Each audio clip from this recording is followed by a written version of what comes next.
अस्सलाम वालेकुम नाज़रीन, मैं शिरीन ज़ादा हूँ और क्लाइमेट चेंज के हवाले से थोड़ा सा तफसील आपको बताना चाहता हूँ कि इस साल बर्फ़बारी भी कम, बारिशें भी कम, दरिया इस्वात के पानी के बहाव में भी कमी, तो बहुत सारे असरात हैं। प्रोफेसर अज़हरुद्दीन हमारे साथ मौजूद है, क्या कहेंगे इस हवाले से? सर, महकमे मौसमियात की आदाद शुमार के मुताबिक तकरीबन 52% जो है वो बारिश जो है पिछले साल के हवा लिहाज से मीन नवंबर से लेकर अभी तक ये कम हुई है।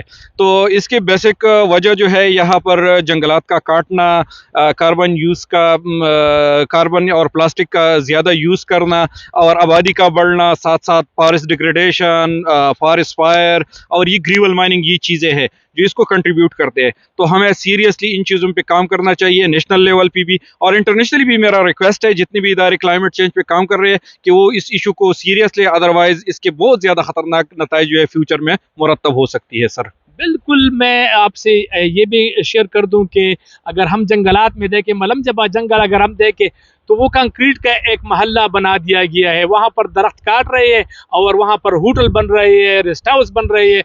तो इन चीज़ों को अगर हम कवर करें, दरख्तों की कटाई पर पाबंदी लगाए, मज़ीद पौधे लगाए, तो ये हम मतलब इस खतरात से हमें महफूज कर सकते हैं। अदरवाइज़ बहुत ज़्यादा ख़तरनाक है। कुदरती आफ़ात और इसके साथ सैलाब, बारिशें, ज़लज़ले, ये सब चीज़ें जो है ना हम इसके तवक्को कर सकते हैं कि ये हो।